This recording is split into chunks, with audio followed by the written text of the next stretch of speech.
Hello friends, welcome back to our YouTube channel. आज हम करेंगे class 11 business studies chapter 7 cooperative societies cooperative organisation का lecture number 3।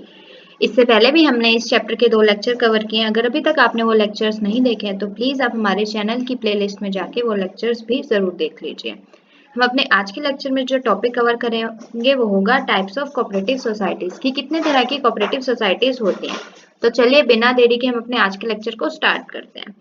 Various types of cooperative societies are there on the basis of nature of their operation. बहुत तरह की cooperative societies हैं उनके nature के बेसिस पे कि वो क्या काम करती है, उनकी क्या रिस्पॉन्सिबिलिटीज हैं, उनके क्या फीचर्स हैं, उनके बेसिस पे कुछ टाइप्स ऑफ कोऑपरेटिव सोसाइटीज हैं जो हम आज अपने लेक्चर में पढ़ेंगे।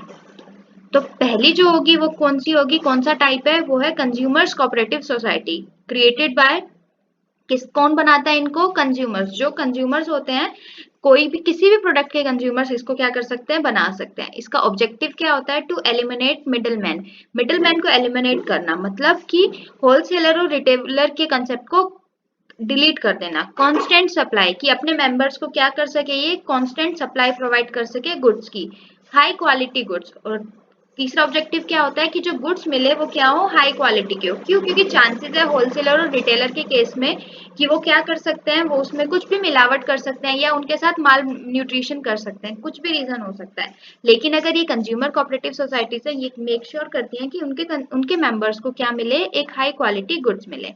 इसके बेसिक फंक्शंस क्या होते हैं, purchasing goods directly from wholesaler और प्रोड्यूसर। ये डायरेक्टली जो गुड्स होते हैं किससे परचेज करते हैं, होलसेलर से और प्रोड्यूसर से डायरेक्टली गुड्स को परचेज करते हैं। Selling goods to the members, दूसरा फंक्शन क्या है कि ये अपने गुड्स को किसको बेचते हैं, अपने मेंबर्स को सेल करते हैं जो इस सोसाइटी के मेंबर हैं। अदर फीचर्स में क्या आ जाता है, non member can also buy, जो इस सोसाइटी के मेंबर्स नहीं है वो भी क्या करते हैं, इनसे गुड्स को परचेज कर सकते हैं। Member of society are given priority, लेकिन जो सोसाइटी के मेंबर्स हैं उनको क्या दी जाती है, प्रायोरिटी दी जाती है। अगर हमारे पास कम सामान है और हमारे पास 2 कंज्यूमर आए हैं उसको कंज्यूम करने के लिए, जिसमें एक तो सोसाइटी का मेंबर होगा और दूसरा नॉन मेंबर होगा, तो ये सोसाइटी क्या डिसीजन लेगी, ये बोलेगी कि हम अपने मेंबर को प्रायोरिटी देंगे, हम आपको गुड्स अभी प्रोवाइड नहीं कर सकते। डिस्काउंट, थर्ड फीचर क्या है, डिस्काउंट। ये क्या करते हैं, अपने मेंबर्स को या नॉन मेंबर्स को डिस्काउंट भी प्रोवाइड करते हैं। बोनस एंड शेयर, और ये जो जितनी भी सेलिंग परचेजिंग से जो भी इनको प्रॉफिट होता है, जो जितने भी कंजप्शन से प्रॉफिट अर्न होता है उसको क्या करते हैं, शेयर अपने जितने भी मेंबर्स हैं उनमें उसको डिवाइड कर लेते हैं। तो ये थे हमारे consumers cooperative societies. Next type क्या है, प्रोड्यूसर्स कोऑपरेटिव सोसाइटीज। कि अब ये कौन क्रिएट करता है, स्मॉल प्रोड्यूसर, जो छोटे छोटे प्रोड्यूसर्स हैं वो इस सोसाइटी को क्रिएट करते हैं। इनका ऑब्जेक्टिव क्या होता है, प्रोवाइड मटेरियल, कि वो अच्छी क्वालिटी का मटेरियल प्रोवाइड कर सकें और helps in sales of goods, जो दूसरे छोटे छोटे प्रोड्यूसर्स हैं उनको गुड्स की सेल में प्रोवाइड कर सके, हेल्प कर सके।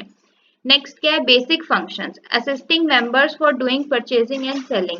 मेंबर्स को असिस्ट करता है किसमें, कि वो परचेज कर सके गुड्स और सेल कर सके गुड्स को। नेक्स्ट क्या है, reduce the burden of producer. ये क्या करते हैं, बर्डन को रिड्यूस करते हैं, प्रोड्यूसर के बर्डन को ये क्या कर देते हैं, रिड्यूस कर देते हैं। क्यों? क्योंकि जब ये हेल्प करेंगे मेंबर्स को सेल करने में, तो उनको टेक्निक्स भी बताएंगे कि आप अपने कैसे कैसे गुड्स को सेल कर सकते हो, किस किस डिस्काउंट पे, किस किस अमाउंट पे आप उसको सेल कर सकते हो। तो वो कौन सी सोसाइटीज होती है, प्रोड्यूसर्स कोऑपरेटिव सोसाइटी। चलिए थर्ड टाइप पढ़ते हैं। थर्ड टाइप क्या है, कोऑपरेटिव फार्मिंग सोसाइटीज। ये कौन क्रिएट करता है, ये स्मॉल फार्मर्स, जो छोटे छोटे फार्मर्स होते हैं जो अकेले कुछ भी अकेले अपनी इकोनॉमिक एक्टिविटी या production on their lands afford नहीं कर पाते, ये वो फार्मर्स मिलके कोऑपरेटिव सोसाइटीज क्रिएट करते हैं। हेल्प्स द मेंबर इकोनॉमिकली, ये क्या करते हैं, मेंबर्स को हेल्प करते हैं पैसे के सहायता से। अगर किसी फार्मर के पास इतना इनकम नहीं है, इतना पैसा नहीं है कि वो लैंड पे क्या कर सके, प्रोडक्शन कर सके या बीज वगैरह ला सके, तो जो दूसरे फार्मर्स की सेविंग्स होती है उसमें से कुछ पार्ट इसको दे दिया जाता है ताकि वो अपनी प्रोडक्शन को कर सके। Higher productivity in production, obviously जब अकेला मेंबर उस चीज को प्रोड्यूस नहीं कर पा रहा है और सारे स्मॉल स्मॉल फार्मर्स मिलकर उसका सपोर्ट कर रहे हैं, तो प्रोडक्टिविटी क्या हो जाएगी, उसकी हाई हो जाएगी। बेसिक फंक्शन क्या है, एनकरेज कोऑपरेटिव फार्मिंग। अगर एक फार्मर के पास लैंड नहीं है लेकिन दूसरे फार्मर के पास लैंड है, लेकिन उसके पास मीडियम्स नहीं है कि वो कैसे कैसे उस चीज को पॉसिबल करे, प्रोड्यूस करे, बीज कहाँ से लाए, और लेकिन दूसरे फार्मर के पास ये सब है, तो वो क्या करेंगे, आपस में जुड़ जाएंगे। वो बोलेंगे कि तुम्हारे पास लैंड है, तुम्हारे पास बीज है, आप दोनों एक ही लैंड पे प्रोड्यूस कर लो, और जो भी प्रोडक्ट प्रोड्यूस होगा, जो भी खाद, जो भी फसल आप लोग उगाओगे, उसको सेल करने के बाद जो भी प्रॉफिट आएगा उसको as per the share divide कर दिया जाएगा। Provides modern techniques, equipments etcetera. अब स्मॉल फार्मर्स है, उनके पास इतना पैसा नहीं होता कि वो नई नई टेक्निक्स या नए नए इक्विपमेंट्स जो फार्मिंग के लिए आए हैं उनको खरीद सकें, तो ये स्मॉल फार्मर्स की सेविंग को जोड़कर क्या करते हैं, उनको टेक्निक्स और इक्विपमेंट्स प्रोवाइड करते हैं। Other features, help farmer to get rid of drawbacks of small farming. Farmers को हेल्प करते हैं जिसकी वजह से वो अपने स्मॉल फार्मिंग, जो छोटे छोटे फार्मर्स होते हैं, उसकी वजह से जो उनको नुकसान होता है उसको रिमूव करने में ये सोसाइटीज हेल्प करती हैं। नेक्स्ट क्या है हमारी, cooperative marketing society. Small producers and artist, ये कौन क्रिएट करते हैं, जो छोटे छोटे प्रोड्यूसर्स होते हैं और जो आर्टिस्ट होते हैं वो इसको क्रिएट करते हैं। इनका ऑब्जेक्टिव क्या होता है, regular market to the members, कि मेंबर्स जो है उनको वो रेगुलर मार्केट दें, कि जो भी प्रोडक्ट उनको चाहिए वो उनको उनसे मिल जाए। To remove the exploitation of the middleman, और जो मिडलमैन की धोखाधड़ी होती है उसको भी ये क्या कर देता है, रिमूव कर देता है। बेसिक फंक्शन क्या है, बेसिक फंक्शन है collect goods from members. Goods किससे खरीदता है, मेंबर्स से वो गुड्स को खरीदता है। Sell the collecting goods at reasonable price, और जो गुड्स उसने कलेक्ट किया है वो क्या करता है, उसको रीजनेबल प्राइस पे बेच देता है। आपने देखा होगा कि बड़े बड़े जो कंसर्ट्स, आर्टिस्ट शॉप होती हैं, उसमें क्या होता है, अलग अलग तरह की चीजें रखी गई होती हैं और वो उसको डिस्प्ले करते हैं, और जो उससे सेलिंग करते हैं उससे जो भी प्रॉफिट होता है, रीजनेबल प्राइस पे उसको सेल करके जो भी प्रॉफिट होता है उसको वो सोसाइटी अपने आपस में क्या कर लेती है, डिस्ट्रीब्यूट कर लेती है। नेक्स्ट क्या है, provide financial assistant to member. वो क्या करती है, मेंबर्स को अपने फाइनेंशियल असिस्टेंस प्रोवाइड करती है, पैसे की अगर जरूरत है तो पैसा प्रोवाइड करती है। नेक्स्ट पॉइंट क्या है, provide auxiliaries to trades. Trades की ऑक्सिलरीज कौन कौन सी होती है, हमने पढ़ी थी, warehousing, marketing, packaging, transportation. इन सब में भी क्या करती है, अपने मेंबर्स को हेल्प करती है। Total profit to be divided among the members. मैंने भी बताया कि उनको जो गुड्स वो इकट्ठा करते हैं उसको बेचने से जो भी प्रॉफिट होता है वो उसको क्या करते हैं, अपने मेंबर्स में इक्वली एज पर दी रेशियो उसको वो डिवाइड कर लेते हैं। नेक्स्ट टाइप क्या है हमारा, कोऑपरेटिव क्रेडिट सोसाइटीज। ये कौन क्रिएट करता है, ये जनरल पर्सन, कोई भी 10-15 लोग मिलके सोसाइटी को क्या कर लेते हैं, क्रिएट कर लेते हैं। रिमूव मनी लेंडर्स, ये किसके किसके दबदबे को रिमूव करते हैं, जो मनी लेंडर्स होते हैं, जो पैसा देते हैं ना उनको ये रिमूव कर देते हैं। क्यों, क्योंकि जो मनी लेंडर्स होते हैं वो बहुत high rate of interest charge करते हैं, और बैंक भी high rate of interest charge करता है। पर ये जो सोसाइटीज होती हैं, क्योंकि इनका जनरल मोटिव सिर्फ और सिर्फ अपने मेंबर्स की हेल्प करना होता है, इसीलिए कम रेट ऑफ इंटरेस्ट पे पैसा उधार दे देती है। To encourage habit of savings in the members, और ये हेल्प करती है मेंबर्स को, एनकरेज करते हैं कि आप अपने इनकम में से कुछ पार्ट हर मंथ सेव जरूर करें, ताकि आपको इन फ्यूचर किसी से भी लोन लेने की जरूरत ना पड़े।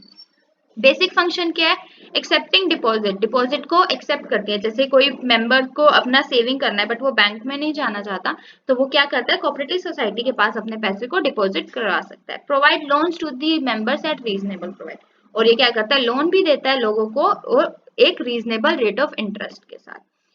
Also provide loan to non members, ये उसका अदर फीचर है कि अगर कोई सोसाइटी का पार्ट नहीं है, मेंबर नहीं है, तो वो उनको भी लोन्स देते हैं। नेक्स्ट हमारा क्या है, last but not the least हमारी क्या है, कोऑपरेटिव हाउसिंग सोसाइटीज। इसको कौन क्रिएट करता है, इसको भी जनरल पर्संस ही क्रिएट करते हैं। इनका ऑब्जेक्टिव क्या होता है, प्रोवाइड्स रेजिडेंशियल हाउसेस और प्लॉट्स टू द मेंबर्स। जो उसके मेंबर्स हैं सोसाइटी के, उनको क्या करते हैं, घर और प्लॉट दिलवाते हैं। बेसिक फंक्शन क्या है, purchasing and developing land. Land को परचेज करते हैं और उसको डेवलप करते हैं, उस पर कंस्ट्रक्शन करते हैं। कंस्ट्रक्टिंग एंड अलॉटिंग हाउसेज, घरों को बनाते हैं और उसको क्या करते हैं, अपने मेंबर्स को अलॉट करते हैं। Providing plots in case house is not given, अगर किसी को घर देने में सक्षम नहीं हो पाते तो वो क्या करते हैं, उनको घर की जगह प्लॉट दे देते हैं। अदर फीचर्स क्या होते हैं, found in big cities and purchase land as concessional rate. ये क्या होते हैं, बड़ी जगहों पे पाए जाते हैं और जो ये लैंड खरीदते हैं वो एक कंसेशनल रेट पे, मिनिमम रेट पे खरीदते हैं। Provide all the modern facilities to the houses, जो हाउस ये डेवलप करते हैं, कंस्ट्रक्ट करते हैं, उसमें हर तरह की मॉडर्न फैसिलिटीज दी जाती हैं। Also provides loan at the lesser rate of interest, ये अपने मेंबर्स को लोन भी प्रोवाइड करते हैं कि अगर उनको कहीं और प्लॉट लेना है तो वो उनको पैसा भी देगा, लेकिन जो रेट ऑफ इंटरेस्ट होगा वो as compare to other societies और बैंक और एनी अनदर मनी लेंडर उसके बेस पे वो कम होगा। आई होप आपको ये 6 के 6 टाइप्स ऑफ कोऑपरेटिव सोसाइटीज अच्छे से समझ में आ गए होंगे। अगर आपको स्टिल कोई डाउट है तो प्लीज आप मुझे कमेंट सेक्शन में कमेंट करके जरूर बताएं। हम अपनी अगली वीडियोस में इस चैप्टर का लास्ट टॉपिक करेंगे जो कि होगा advantages and limitations of cooperative society. Thanks for watching. Please like share and subscribe our channel for more videos.